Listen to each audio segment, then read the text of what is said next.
Assalamualaikum warahmatullahi wabarakatuh.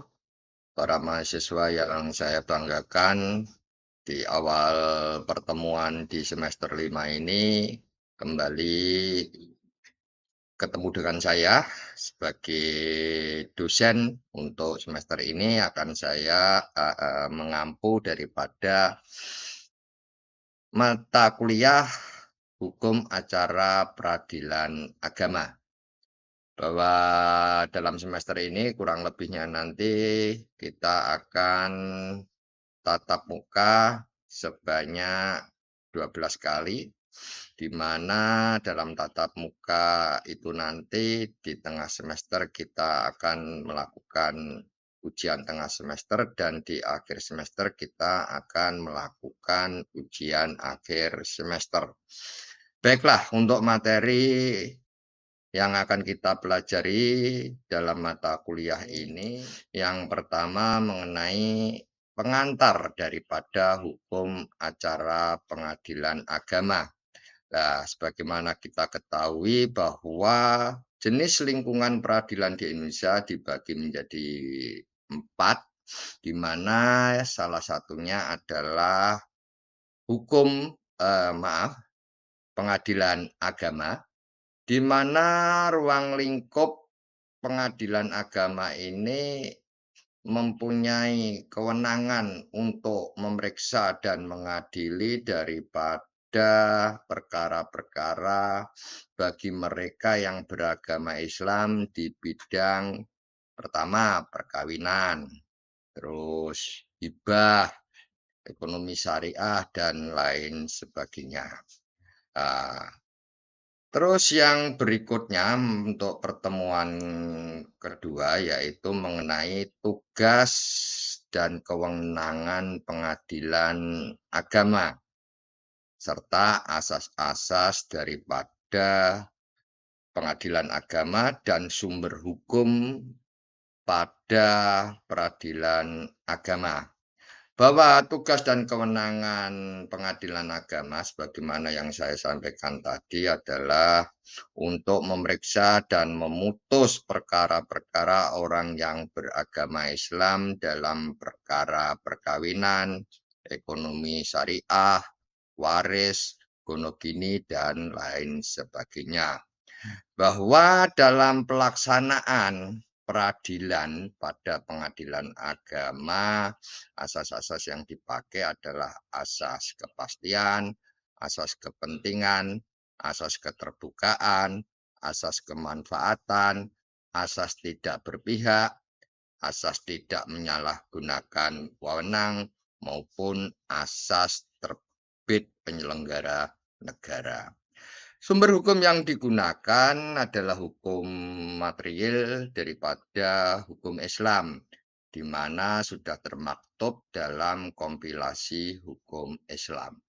Sedangkan untuk hukum acaranya, kita berpedoman pada hukum acara perdata. Dalam hal ini, untuk masyarakat Jawa dan Madura menggunakan HIR, dan untuk masyarakat atau wilayah di luar Jawa dan Madura menggunakan RV. Nah, baik HIR maupun RV ini pada dasarnya sama, cuma yang membedakan mungkin tata urutan daripada pasal-pasal yang termaktub di dalamnya.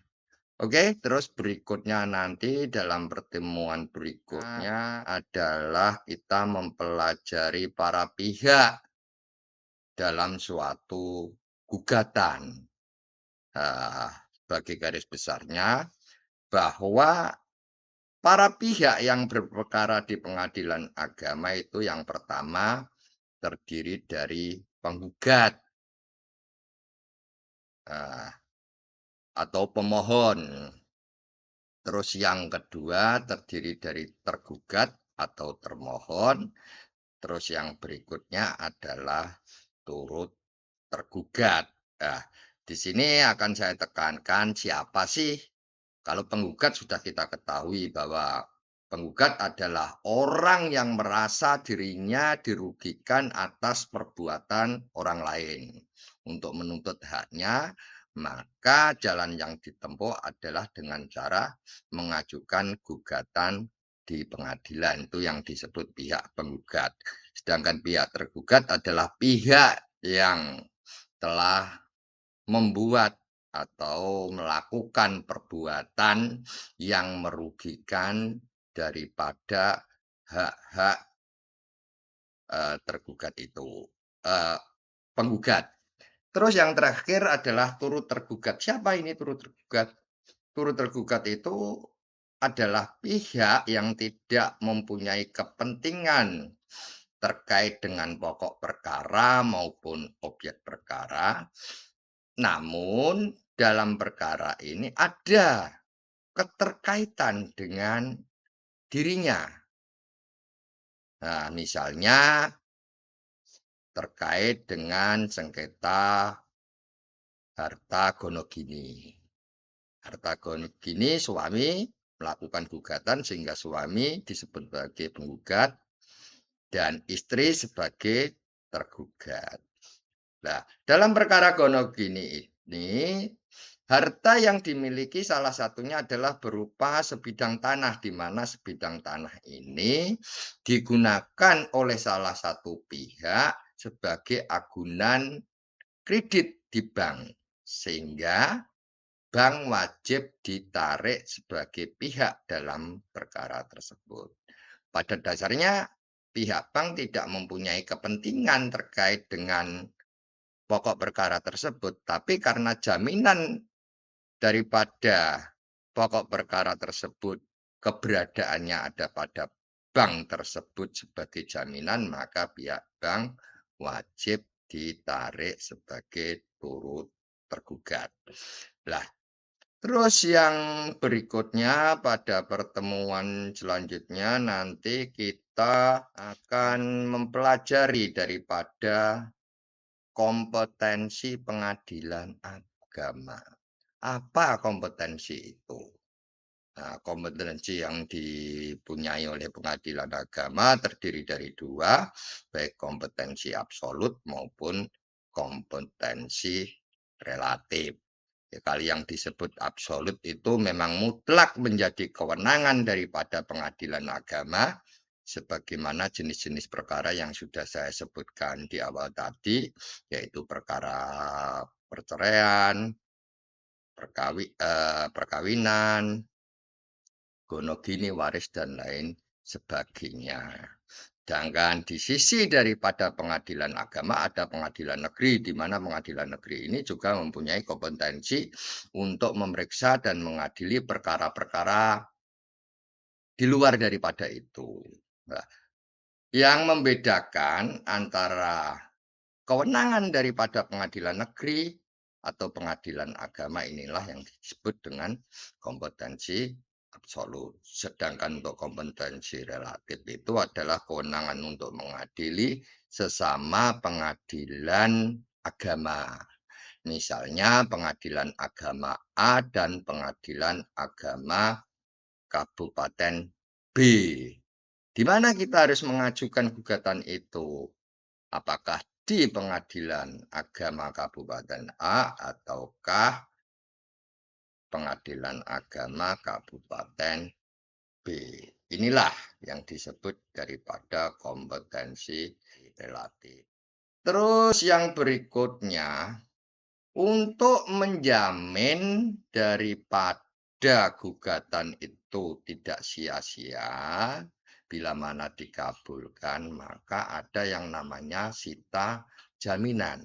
Nah, sita jaminan ini diajukan oleh pihak penggugat. Nah, maksud daripada permohonan sita jaminan itu untuk menjamin bahwa tergugat nanti ketika dijatuhkan putusan sebagai pihak yang kalah dan membayarkan sejumlah uang kepada penggugat, bila mana tergugat tidak mau menyerahkan uang tersebut secara sukarela, maka sebagai gantinya harus ada sita jaminan daripada harta yang dimiliki oleh penggugat.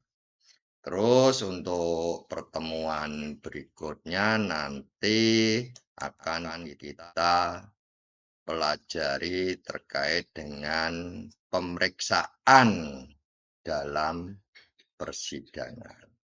Nah, di pengadilan agama ini sebagaimana yang sudah saya sampaikan tadi, bahwa untuk hukum acara yang dipakai adalah sama dengan pengadilan negeri atau peradilan umum, yaitu menggunakan hukum acara perdata atau HIR bagi masyarakat Jawa dan Bali dan di luar Jawa Madura dan di luar Jawa Madura menggunakan RV. Nah, pemeriksaan dalam persidangan ini yang pertama, sebelum proses perkara ini disidangkan oleh majelis hakim, ada yang namanya proses mediasi. Ya, mediasi ini merupakan syarat wajib yang harus dilakukan oleh para pihak. Dengan harapan apabila tercapai kesepakatan dalam mediasi tersebut, nantinya perkara tersebut akan dituangkan dalam bentuk putusan. Sehingga tidak perlu sidang, di mana putusan yang didapatkan daripada hasil mediasi ini adalah bersifat final dan eksekutorial. Maksudnya adalah final itu putusan yang didapat dari mediasi langsung inkrah, tidak bisa dimintakan upaya hukum. Sedangkan yang berikutnya bersifat eksekutorial, artinya apabila ada salah satu pihak yang tidak melaksanakan daripada isi kesepakatan, maka pihak satunya bisa mengajukan eksekusi pada pengadilan. Jadi lebih cepat daripada proses persidangan. Nah, kalau mediasi ini tidak bisa berhasil, maka barulah dilanjutkan ke persidangan di mana perkara tersebut oleh mediator diserahkan kepada majelis hakim pemeriksa. Nah, untuk agenda sidang yang pertama adalah dengan agenda pembacaan gugatan oleh penggugat.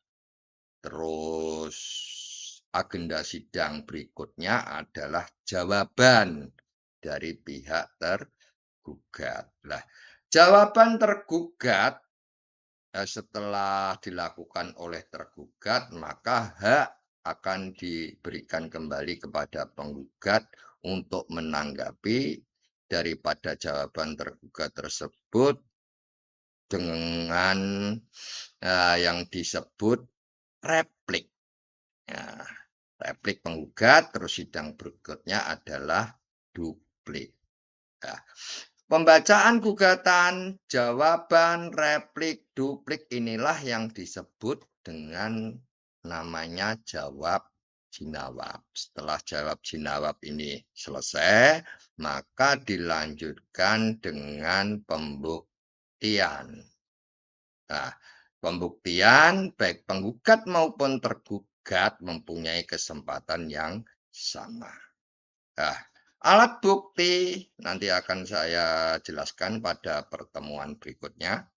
Terus setelah proses pembuktian, maka kesimpulan. Kesimpulan ini para pihak akan menyoroti daripada fakta-fakta hukum dalam persidangan yang terungkap. Nah, tentunya kita akan menyoroti berbagai alat bukti yang telah diajukan dalam persidangan. Terus yang berikutnya, terakhir adalah putusan oleh pengadilan. Itu Terus nanti untuk pertemuan yang berikutnya, kita akan mempelajari daripada pembuktian. Ini akan lebih detail bahwa pada dasarnya persidangan di pengadilan itu meskipun kita berargumen dalam positas tinggi langit, yang penting kita bisa membuktikan apa yang menjadi dalil kita. Nah, dalam pembuktian ini ada beberapa macam alat bukti yang telah diatur dalam hukum acara perdata. Nah, bukti ini diantaranya yang pertama itu adalah bukti surat. Bukti surat. Surat ini bisa berupa akte otentik maupun akte di bawah tangan. Terus yang kedua adalah bukti saksi. Bukti saksi. Nah, saksi ini adalah orang di mana orang tersebut memang benar-benar melihat, mendengar, atau mengalami atas suatu peristiwa. Berikutnya adalah alat bukti berupa persangkaan. Persangkaan oleh hakim. Terus yang berikutnya adalah alat bukti berupa pengakuan. Dalam hal ini adalah pengakuan para pihak. Nah, pengakuan ini merupakan bukti yang sempurna. Apabila lawan sudah mengakui daripada suatu dalil, maka pihak lawan tersebut tidak perlu untuk membuktikan karena sudah diakui. Dan yang terakhir alat buktinya adalah sumpah.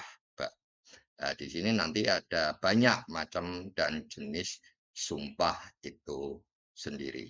Nah, terkait dengan pembuktian, pada dasarnya bagi pihak yang mendalilkan maka dia wajib membuktikan.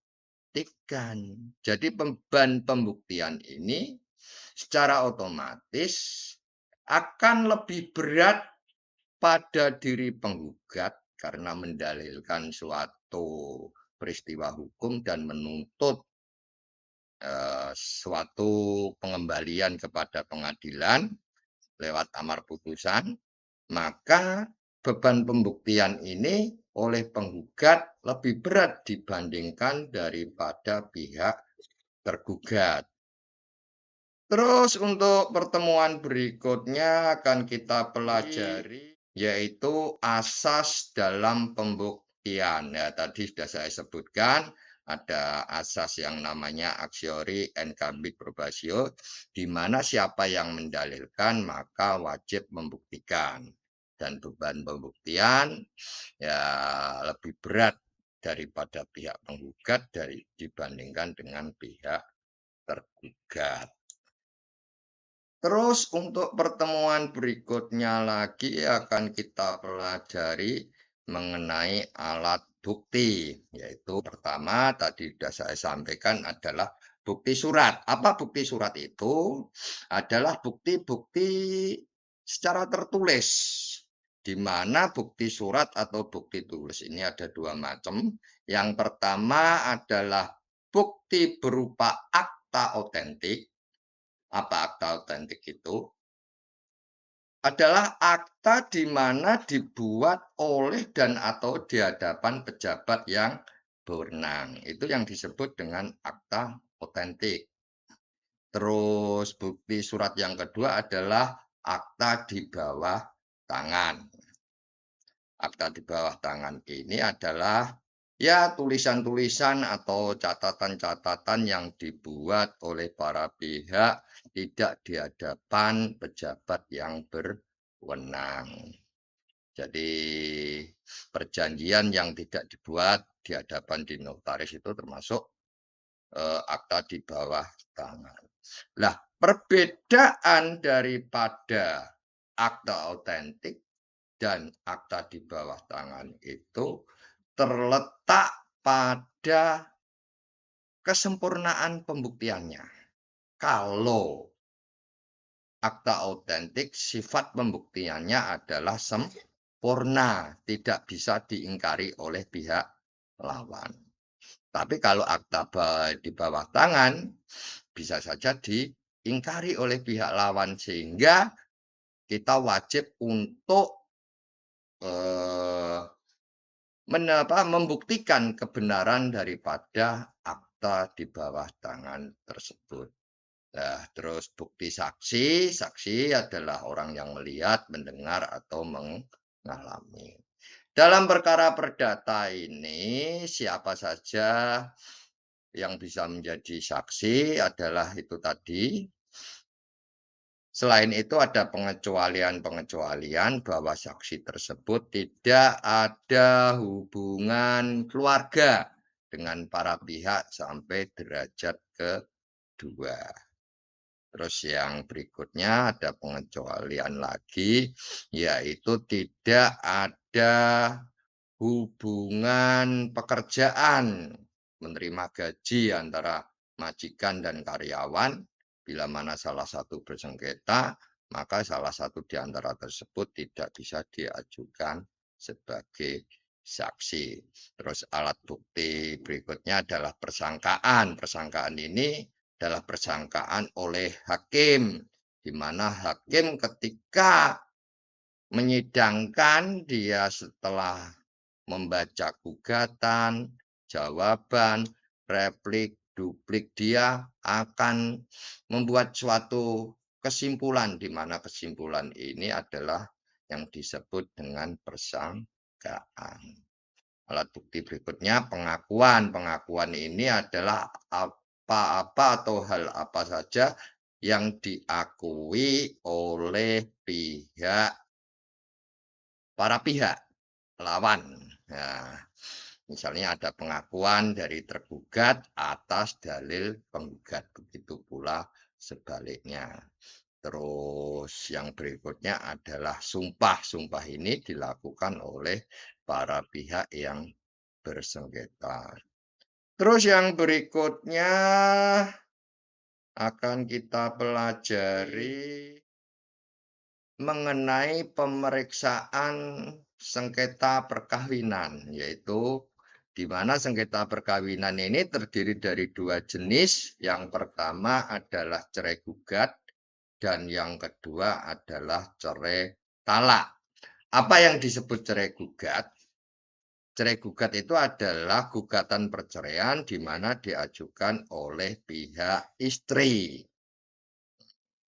Karena alasan-alasan yang sudah ditentukan oleh undang-undang, misalnya terjadi perceraian percekcokan, suami melanggar simbol tolak balik. Nah, itu disebut cerai gugat.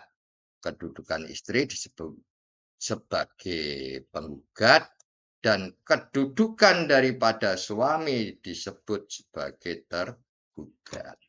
Terus jenis yang kedua adalah cerai talak. Nah, cerai talak ini kebalikan daripada cerai gugat, di mana perceraian ini terjadi karena adanya permohonan yang diajukan oleh pihak suami yang mau menceraikan istri.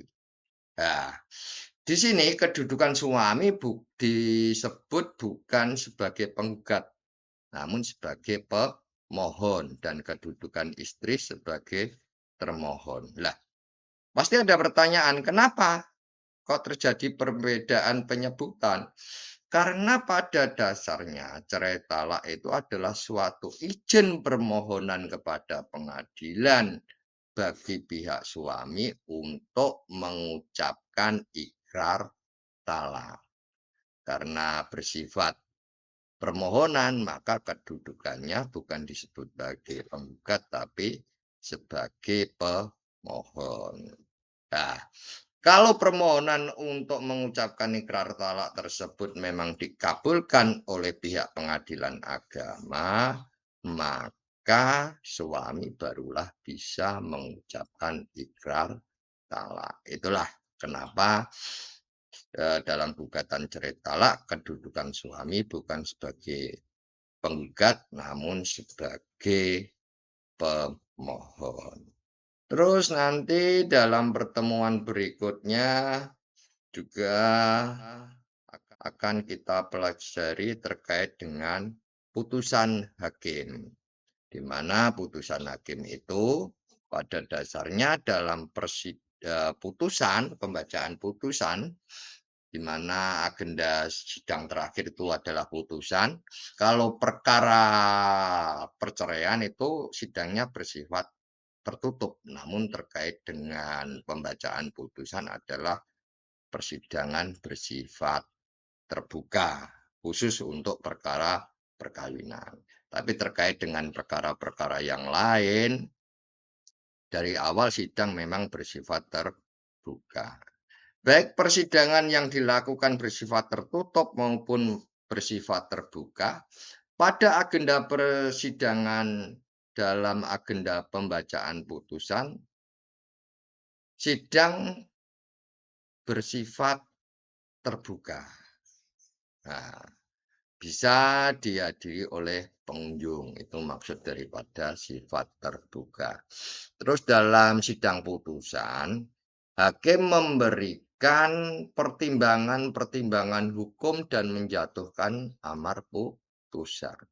Nah, dalam putusan tersebut ada irah-irah di mana majelis hakim wajib mencantumkan irah-irah dalam putusan tersebut yang berbunyi demi keadilan berdasarkan ketuhanan yang Maha Esa.